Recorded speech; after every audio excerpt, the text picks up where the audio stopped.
Hi, I'm Allison Tupperwine. I just wanted to hop on here and tell a little story. We all have a much larger reach than we will ever realize, and miracles do happen. So this is a true story. It's about me, and here it goes. So I was 23 years old. I'd graduated from college. I was wanting to be a TV broadcaster, a reporter, out on the field covering the news. And I was waiting for this, as my dad called it, the BJO, big job offer. And I was awaiting that big job offer when I had to do something for money. And so at the time I was living with my mom, and I started working as a personal trainer. So I would go to the gym at a big 24-hour fitness, and I would train clients every day as much as I could, Monday, Tuesday, Wednesday, Thursday, Friday, Saturday, and Sunday. But on Wednesdays, I cut my training off at about 4 o'clock, and I wouldn't schedule any evening training sessions after 4. And that was because I went to church every Wednesday. I thought it was very important for me to talk to God and have a relationship with Him. And then after church on Wednesday nights, this particular church had a prayer group. So you could take part in this prayer group, but you had to commit to like 6 weeks. Well, I was 23, I was non-committal. So instead of actually, committing to 6 weeks, I joined the non-committal group, the singles that are too scared to commit. And yet every week I never missed. And you would see the same people, they would come and go, and in this prayer group you would sit around in a circle and everybody would say their prayer, and one by one, when you said your prayer, everybody else wrote your prayer down, and then they would go one by one and repeat your prayer, because we wanted to make sure that we were praying for the right thing, exactly what you were asking for.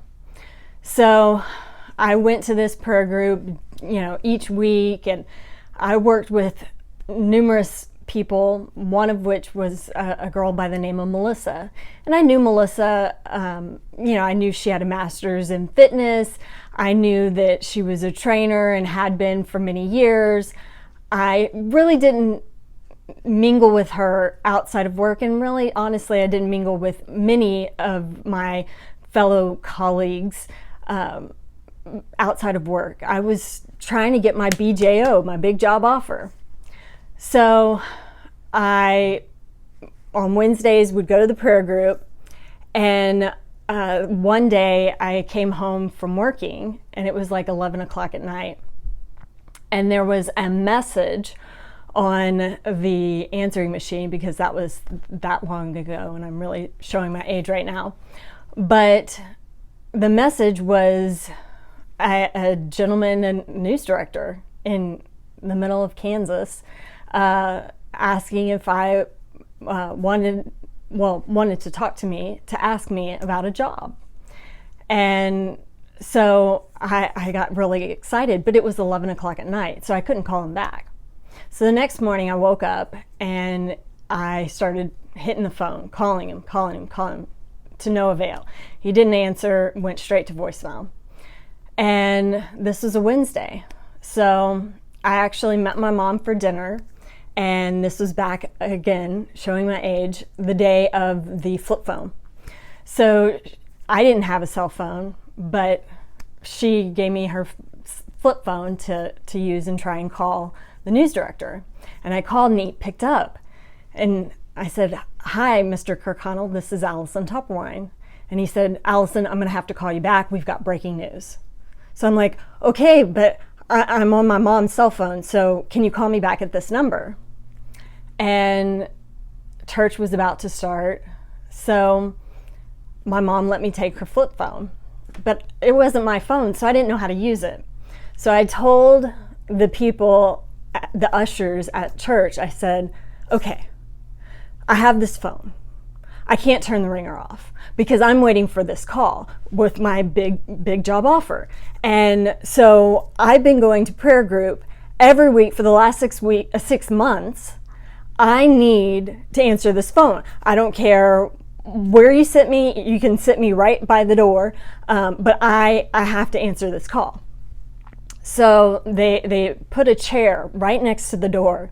So as soon as it rang, I could jump up and out of church and get the call. I was so excited that I have no idea what the preacher was saying that day, because I just kept answering, opening the phone, going, is it broke? Does it work? Is the ringer off? Is it on silence? How do I know how to use this? And so nothing. I went through the entire church service completely preoccupied with my phone or my mom's phone. And then I went to the prayer group, and we all get together, and I tell them, oh my gosh, I'm waiting for this call. And, this is what we've been praying for all this time. And everybody's so excited. And I'm in the middle of the group. So one by one, everybody tells their prayer, and we go around and reaffirm their prayer. And it comes back to me, and everybody's like, ooh, we know what your prayer is. And I said, well, my prayer is, ding! I witnessed, I was part of a miracle. The phone rang. It was my BJO, my big job offer. He offered me the job. And I was a TV reporter for about 7 years until I decided to move on in my career. But that's not where the story ends. The people in the prayer group all screamed, jumped up and down. They ended up getting kicked out of the room because they just witnessed a miracle, but they were loud. And there were other groups in that room.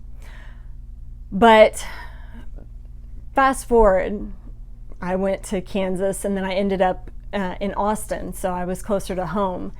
And MySpace came up. I don't know if any of you remember MySpace, but I got a message from a girl named Melissa on MySpace. And she didn't really look too familiar. She had changed a little bit. But then she reminded me, I used to work with you at 24 Hour Fitness. And I thought, yeah, I remember her. And she said, I always thought you were the stupidest person in the world because you took every Wednesday night to go to church. And I thought, what a waste. Wednesday night is one of the most popular nights to go to the gym. And here you were taking it off so you could go to church and pray. And she said, I thought about that, and it kept gnawing on me, and it kept really just grinding at me. Why was I so mad at you for taking off so you could go to church? And that's when she told me it was because of you that I gave my life to Christ. So here was a girl that I was nice to, but I just lived my life, and I was true to who I was, and I didn't make any apologies for it. I impacted her life and changed her life. What I believe to be for the better, for the good.